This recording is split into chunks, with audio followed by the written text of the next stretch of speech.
ಅಜ್ಜಪ್ಪ ಮತ್ತು ಹಸ್ನಬ್ಬ ಅಂತ ಹೇಳಿ ಅಪ್ಪ ಮಗನಿಗೆ ಇವರು ಉಡುಪಿಯಲ್ಲಿ ಬೆತ್ತಲೆ ಮಾಡಿ ಅವರ ಮೇಲೆ ಹಲ್ಲೆ ಮಾಡಿರ್ತಕ್ಕಂಥದ್ದು ಈಗಲೂ ಸಹ ಪ್ರತಿಯೊಬ್ಬರಿಗೂ ಸಹ ಗೊತ್ತಿರ್ತಕ್ಕಂಥ ವಿಚಾರ.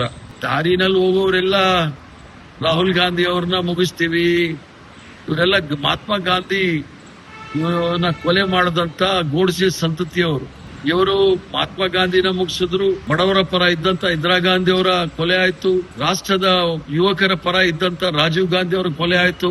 ಇವರೆಲ್ಲ ಪೊಳ್ಳು ಬೆದರಿಕೆಗಳಿಗೆ ರಾಹುಲ್ ಗಾಂಧಿ ಅವರು ಬಗ್ಗವರಲ್ಲ. ಅವರ ಹೋರಾಟ ನಿರಂತರವಾಗಿರುತ್ತೆ. ಬ್ಯಾಂಕ್ ಅಲ್ಲಿ 128 ಕೋಟಿ ಮೋಸ ಮಾಡಿದಾಗೆ ಬೇರೆ ಜನಗಳಿಗೂ ಮೋಸ ಮಾಡ್ಲಿಕ್ಕೆ ಆಗೋದಿಲ್ಲ ಅನ್ನೋದನ್ನ ಬಹಳ ಸ್ಪಷ್ಟವಾಗಿ ಹೇಳಲಿಕ್ಕೆ ಇಚ್ಛೆ ಬೀಳ್ತಾರೆ. ಅವ್ರ ವಂಶನೇ ನಿರ್ವಂಶ ಮಾಡ್ಬಿಡ್ತೀವಿ ಅಂತ ಹೇಳಿದಾರೆ. ಕೇಳಿ ತಿಳ್ಕೊಂಡೆ. ಈ ಶಾಸಕ ಮಹನೀಯರು ಮಹಾಲಕ್ಷ್ಮಿ ಕೋಆಪರೇಟಿವ್ ಬ್ಯಾಂಕ್ನ ಅಧ್ಯಕ್ಷರು. ಕೋವಿಡ್ ಸಂದರ್ಭದಲ್ಲಿ 31 ಜನರ ಮಹಿಳೆಯರ ಮನೆಗೆ ಹೋಗಿ 20,000 ಸಾಲವನ್ನ ಕೊಡ್ತೀವಿ ಅಂತ ಹೇಳಿ ಸಾಲವನ್ನ ಕೊಟ್ಟು ಯಾವುದೇ ಸಹಿ ತಗೊಳ್ಳದೆ ಆನಂತರ 2 ಲಕ್ಷಕ್ಕೆ ಸಾಲ ಕೊಟ್ಟಿದ್ದಾರೆ ಅಂತ ಹೇಳಿ ನಕಲಿ ಸಿಗ್ನೇಚರ್ ಮಾಡಿ ಇವರು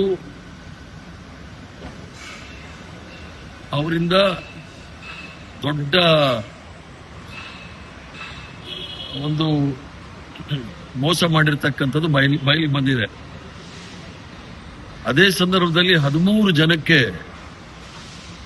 ಒಂದೇ ಒಂದು ಪೈಸಾ ಕೊಡದೆ ಬ್ಯಾಂಕಿನಿಂದ 2 ಲಕ್ಷ ಕೊಟ್ಟಿದ್ದೀವಿ ಅಂತ ಹೇಳಿ ಅವರ ಏಜೆಂಟ್ ಮೂಲಕ ಮಾಡಿರ್ತಕ್ಕಂಥದ್ದು ಸಹ ಬಹಳ ಗಂಭೀರವಾಗಿದೆ.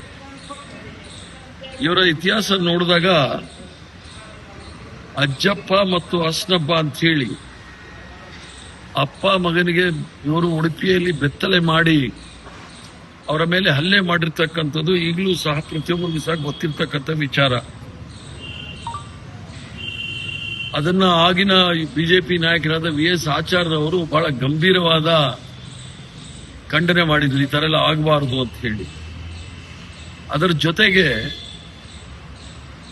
ಈ ಬ್ಯಾಂಕಿನ ಆಡಿಟ್ ಆದಾಗ 178 ಕೋಟಿ ರೂಪಾಯಿ ಅವ್ಯವಹಾರ ಆಗಿರೋದು ಬೆಳಕಿಗೆ ಬಂದಿದೆ. ಅದರ ಜೊತೆಗೆ ಈ ಸಾಲ ವಿತರಣೆ ಮಾಡೋ ಸಂದರ್ಭದಲ್ಲಿ ಅಲ್ಲಿ ಸುಬ್ಬಣ್ಣ ಅಂತ ಹೇಳಿ ಒಬ್ಬರು ದಲಿತರು ಅಲ್ಲಿ ಕೆಲಸ ಮಾಡ್ತಾ ಇದ್ದವರು ಆತ್ಮಹತ್ಯೆ ಮಾಡಿಕೊಂಡಿದ್ದಾರೆ ಅಂತ ಹೇಳಿದ್ರು. ಅದು ಆತ್ಮಹತ್ಯೆ ಅನ್ನೋದು ಬಹಳ ಸಂಶಯಾಸ್ಪದವಾದ ವಿಚಾರ. ಕೊಲೆ ಆಗಿದೆ ಅಂತ ಹೇಳಿ ಬಹಳಷ್ಟು ಜನಕ್ಕೆ ಸಂಶಯ ಇದೆ. ಈಗಾಗಲೇ ಮಹಾಲಕ್ಷ್ಮಿ ಬ್ಯಾಂಕಲ್ಲಿ ಆಗಿರ್ತಕ್ಕಂಥ ಅವ್ಯವಹಾರಗಳ ಬಗ್ಗೆ ಸಿದ್ದರಾಮಯ್ಯನವರ ಸರ್ಕಾರದವರು ತನಿಖೆ ಆಗಬೇಕು ಅಂತೇಳಿ ಈಗಾಗಲೇ ಆ ತನಿಖೆ ನಡೀತಾ ಇದೆ. ತನಿಖೆ ಬಹಳ ಚುರುಕಾಗಿ ನಡೀತಾ ಇಲ್ಲ, ಬಹಳ ನಿಧಾನವಾಗಿ ನಡೀತಾ ಇದೆ. ಅಲ್ಲಿ ಸ್ಥಳೀಯವಾಗಿರ್ತಕ್ಕಂಥ ಎಲ್ಲ ಠೇವಣಿದಾರರು ಆ ಮಹಾಲಕ್ಷ್ಮಿ ಬ್ಯಾಂಕ್ನ ಅಧ್ಯಕ್ಷರ ವಿರುದ್ಧ ಬಹಳ ಗಂಭೀರವಾದ ಆರೋಪವನ್ನು ಮಾಡಿದ್ದಾರೆ. ಆದ್ರೂ ಕೂಡ ಆ ಒಂದು ಆತ್ಮಹತ್ಯೆನ ಅದು ಕೊಲೆಯ ಅಂತ ಹೇಳಿ, ಯಾಕಂದ್ರೆ 128 ಕೋಟಿ ಆಗಿರ್ತಕ್ಕಂಥವ್ರು ಮಲ್ಪೆ ಬ್ರಾಂಚ್ ನಲ್ಲಿದ್ದಂತ ಆ ಕ್ಲರ್ಕ್ ಅವರ ಆತ್ಮಹತ್ಯೆನ ಕೊಲೆನ ಅಂತೇಳಿ ತನಿಖೆ ಆಗಬೇಕು ಅಂತೇಳಿ ನಾನು ಒತ್ತಾಯ ಮಾಡ್ತೀನಿ ಸರ್ಕಾರಕ್ಕೆ.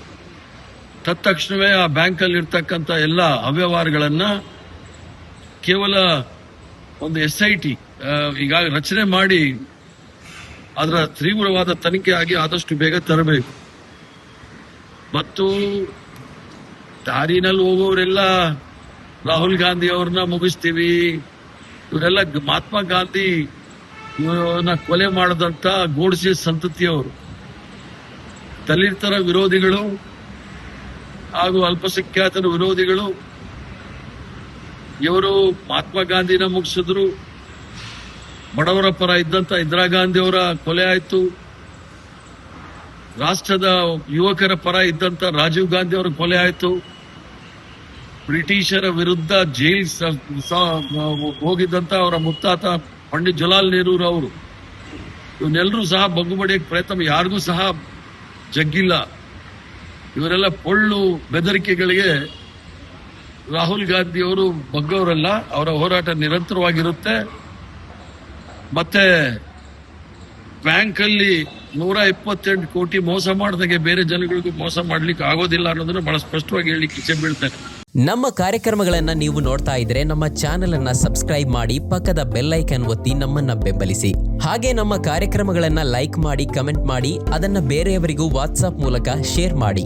ನೀವು ಹೀಗೆ ಮಾಡಿದಾಗ ನಮ್ಮ ಚಾನೆಲ್ ಇನ್ನಷ್ಟು ಮತ್ತಷ್ಟು ಜನರಿಗೆ ತಲುಪಲು ನೀವು ನಮ್ಮೊಂದಿಗೆ ಸಹಕರಿಸಿದ ಹಾಗಾಗುತ್ತೆ. ಇದು ನೀವು ಯಾವುದೇ ಖರ್ಚಿಲ್ಲದೆ ಕೆಲವೇ